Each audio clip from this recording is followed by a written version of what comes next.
एक बार एक घर में 5 दिए जल रहे थे।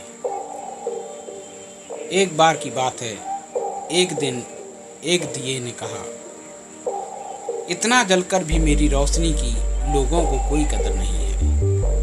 इससे तो बेहतर यही होगा कि मैं बुझ जाऊं। वह दिया खुद को व्यर्थ समझकर बुझ गया। जानते हैं वह दिया कौन सा था? वह दिया था उत्साह का।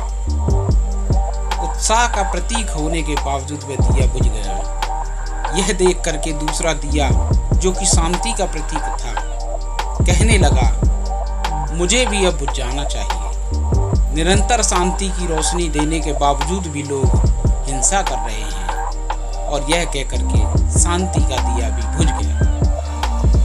उत्साह और शांति के दिए के बुझने के बाद जो तीसरा दिया था हिम्मत का, वह भी अपनी हिम्मत खो बैठा और बुझ गया।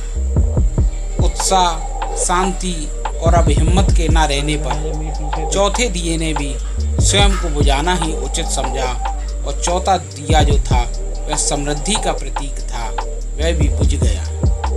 जब चारों दिए बुझ गए तो केवल 5वां दिया जो था अकेला जल रहा था। हालांकि 5वां दिया सबसे छोटा था, मगर फिर भी वह निरंतर जल रहा था।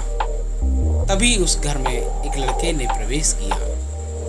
उसने देखा कि उस घर में सिर्फ एक ही दिया जल रहा है। वह खुशी से झूम उठा। चारों दिए बुझने की वजह से वह दुखी नहीं हुआ, बल्कि खुश हुआ, यह सोच करके कि कम से कम एक दिया तो जल रहा है। उसने तुरंत 5वें दिए को उठाया और बाकी के 4 दिए फिर से जला दिए। जानते हैं वह 5वां अनोखा दिया कौन सा था?